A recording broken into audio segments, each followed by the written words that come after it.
दोस्तों आपने अक्सर सुना होगा किसी वीडियोस में या आर्टिकल्स में कि इस फंड ने पिछले एक साल में 80% का रिटर्न दिया है। तो इस फंड ने पिछले एक साल में 70% का रिटर्न दिया है। तो इस फंड ने 90% का रिटर्न दिया है।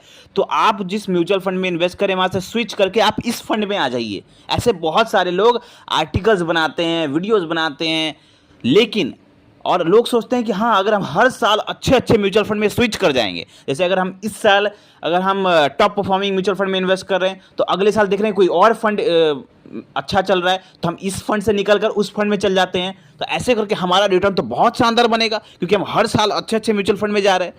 तो लोगों के मन में धारणा होती है कि क्यों ना हम हर साल म्यूचुअल फंड को स्विच करते जाएं। मतलब आज हम इस म्यूचुअल फंड में इन्वेस्ट कर रहे हैं तो अगले साल ज़्यादा अच्छा रिटर्न वाला म्यूचुअल फंड में अगर हम इन्वेस्ट कर देंगे तो हमारा रिटर्न बहुत शानदार आएगा। तो लोगों के मन में जो धारणा है ना, इसका एक प्रॉपर डाटा हम आपके लिए आज लेकर आए हैं कि अगर आप हर साल best performing small cap fund में इन्वेस्ट करते हैं तो आपको कितना रिटर्न बनेगा। यकीन करिए ये जो डाटा है ना, ये इतना शॉकिंग डाटा निकल कर सामने आया है। इसे सुनकर आप जो बेस्ट परफॉर्मिंग जो ये म्यूचुअल फंड में स्विच करने का जो सोचते हैं ना, वो ख्याल ही आपका बदल जाएगा। देखिए हम आपको बता रहे हैं, एक डाटा आया था जो अप्रैल 2005 से लेकर अप्रैल 2024 तक का डाटा है।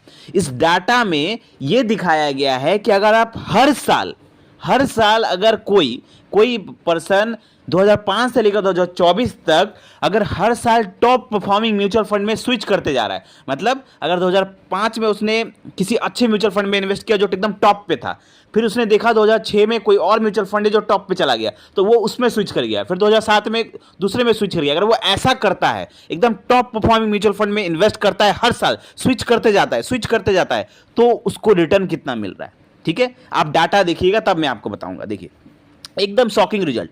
अगर कोई ऐसा करता है, पहले मैं मिड कैप का डाटा बताता हूं, उसके बाद स्मॉल कैप का बताऊं। और कोई टॉप परफॉर्मिंग मिड कैप में स्विच करते जाता है 2005 से लेकर 2024 तक, तो उसको रिटर्न कितना मिलेगा?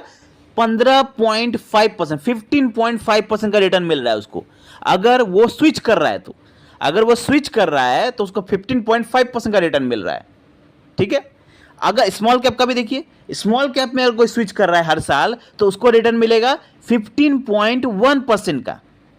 15.1% का मतलब सिर्फ 15% के आसपास का रिटर्न मिल रहा है अगर आप हर साल स्विच कर रहे हैं तो। इससे अच्छा अगर आप बने रहेंगे उस म्यूचुअल फंड में तो आपको उससे कहीं ज्यादा रिटर्न मिलेगा। जबकि लोग क्या कर रहे थे कि कोई फंड 80% का रिटर्न दे रहा था हम वहां चल जाते हैं, कोई पर्सन 90% का रिटर्न दे रहा था हम वहां चल जाते हैं। तो ये कूद के जो जाने की जो लोगों की आदत होती है ना, ये उन्हें काफी ज्यादा अगर नुकसान नहीं देगा तो फायदा भी ज्यादा नहीं देगा। फायदा भी उसको एक एवरेज रिटर्न बना के देगा। इसीलिए मैं कहता हूं कि आप जो सुनते हैं ना कि आज हम इस फंड में हैं तो कल हम दूसरे फंड में चल जाते हैं, कल हम तीसरे फंड में चल जाते हैं क्योंकि वहां रिटर्न ज्यादा अच्छा बन रहा है। अगर आप ऐसा करने जाएंगे तो आप बुरे फंसेंगे। क्यों फंसेंगे? देखिए मैं आपको एक बताता हूं कि लोग जो है ना ऐसा वीडियोस बना देते हैं या ऐसा आर्टिकल डाल देते हैं सिर्फ व्यूज के लिए, लेकिन वो इन्वेस्टर का हित नहीं जानते। लेकिन मैं जानता हूं कि आखिर उनके पास नॉलेज नहीं है पूरा। अगर आप नॉलेज लेंगे तब आपको समझ में आएगा कि ऐसा होता क्यों। अब मैं आपको बताता हूं ये होता क्यों है, वाई दिस हैपेंस। ठीक है, अब देखिए मार्केट जो डिपेंड करता है ना, वो मार्केट डिपेंड करता है उनके साइकिल पर। मार्केट साइकिल होता है, मार्केट स्ट्रेटजी होता है, इन्वेस्टिंग साइकिल होता है। तो वो कभी कभी काम करता है, हर फंड के साथ अलग काम करता है। अब सपोज करिए आपने जिस फंड में आप इन्वेस्ट कर रहे हैं उसका रिटर्न आपको फिलहाल 17-18% का रिटर्न मिल रहा है। आपने देखा कि अचानक आपने देखा कि कोई दूसरा कैटेगरी का फंड उसने अचानक मार्केट स्ट्रेटजी के कारण या किसी कंडीशन के कारण उसने 80% का रिटर्न बना कर दिया। तो अब आप क्या दिमाग में क्या आएगा कि चलिए हम तो 17% का यहाँ रिटर्न मिल रहा है, क्यों ना हम उस फंड में चल जाते हैं, वहां पे 90% का रिटर्न मिल रहा है।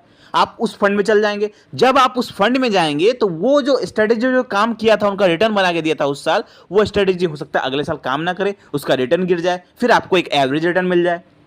फिर आप अगले साल किसी और फंड में जाएंगे तो इस तरह से क्या होगा कि वो जो रिटर्न जो बन चुका वो ऑलरेडी बन चुका होता है। जो आप देख के आते हैं ना कि 90% का रिटर्न बना के दिया तो वो ऑलरेडी बन चुका है। तो अब आप अगर जा रहे हैं तो आप क्या वहां से फिर उनका टॉप से नीचे में आ रहे हैं।